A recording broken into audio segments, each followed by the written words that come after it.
What's up, Adub, Nati? How you doing today? I'm good. I'm good. How you doing? I'm doing all right. Doing all right. Tell the audience where you from. I'm Adub Nati. I'm from Cincinnati, Ohio. What parts of Cincinnati, Ohio?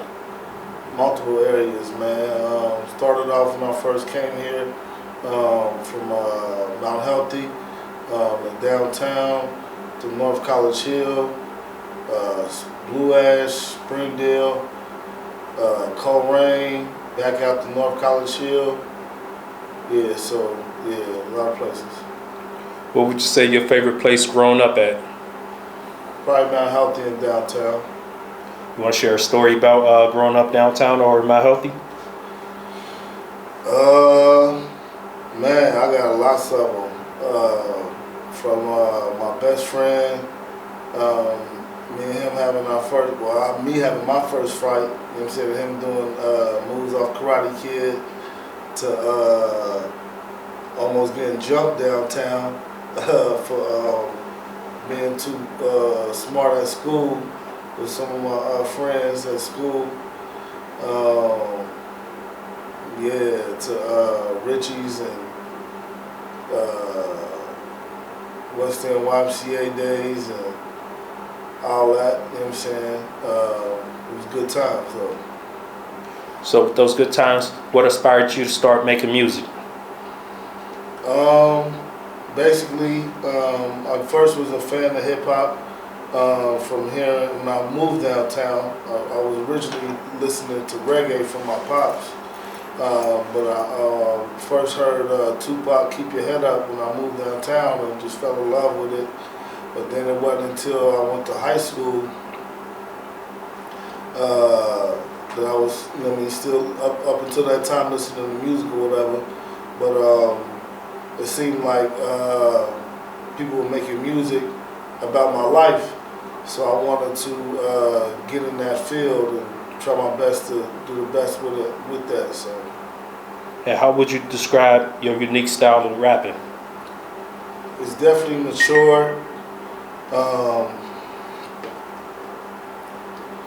Definitely mature. Right now, or currently, I should say, I'm trying to make sure I leave positive messages in my music. I actually prayed to God about it shortly after getting baptized, having an epiphany about my direction, although I always tried to have somewhat of a positive outlook on music and what I perceive as life. But I try to be more intentional, you know, to be more positive. So I would say the title that I would consider of the music I make would be positive conscious music, to make a long story short. First, when I started off, it was more sort of secular. You know, honestly, I was trying to, you know, before I made the transition and had the determination on how I wanted my music to be portrayed, or how I wanted to portray my music, you know, I was trying to get like muscle behind my views and motivation or messages. But I would say nowadays, I would say people like Bizzle. When I heard Bizzle, he was really at the forefront of bringing quality lyrical hip hop, or Christian hip hop, or positive hip hop into the scene that I was feeling. Lecrae, of course, people hit me on the Lecrae when we would interact, and I tell them what I would be wanting to listen to, or what's out there, what's not there. I got hip to Lecrae. I like Esham Burgundy out of Philly, Rocka. Can't forget Iva Joe. Iva Joe is another one that he's from Cincinnati. He got a high grade lyrical content that has a positive message in it. So yeah, those people inspire me to this day and have inspired me. Can't forget Tupac in the early days too, not just Nas, but Nas and Tupac. gotta say the first gospel Christian artist or hip hop gospel artist that I listened to or heard of was a group called Gospel Gangsters. They weren't up to the lyrical suave that I was wanted to hear, but they were some early pioneers, and there's other people too that have done tremendous leaps and bounds in the genre, and they also inspired me too. So, one way or another. How do you think your music can impact listeners? I think it can be an alternative to the messages that's being fed to us or fed to people. Definitely, like I said, it can be a positive influence to them. You know, from what I consider positivity. You know, not a commercial form of positivity, but a true sense of positivity. Something that can give them direction, motivation, and knowledge and wisdom. Do you feel a responsibility to use your platform to address social issues? Definitely. I mean, it's not something that's done from my perspective. It seems like a lot of times a lot of people are trying to be inclusive with everything. You know, and I try to keep things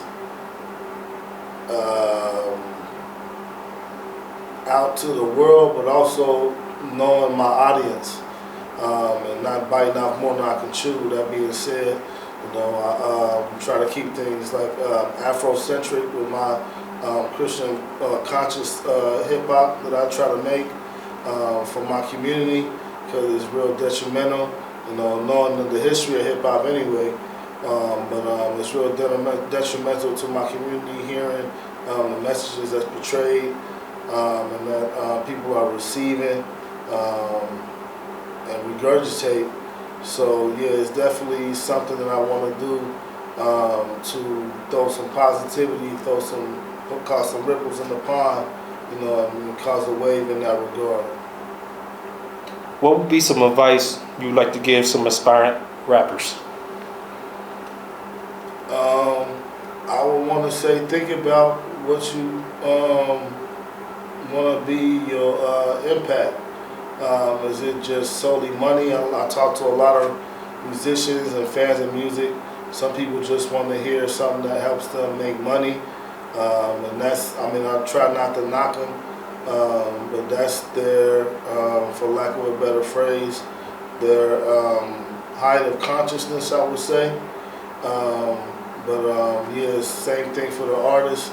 Think about how you want, you know, your family members to feel about what you leave with your lasting imprint, because that's what music is your music is going to be. It's not something that, unless you want to feed into what some of the corporations are trying to do, you know, make it a here today and gone tomorrow thing. But yeah, it should be a lasting thing that transcends just allow it to be something that has a positive impact. Where can they find your music at, and how can they connect with you? My music now is on all streaming platforms, from Spotify, Tidal, YouTube, you name it. You know what I'm saying? If you go to any of these platforms and type in Adub Nati, ADUB space NATI, you can most likely find my music. I got videos on YouTube, Vivo. Yeah, so that's how you can find me.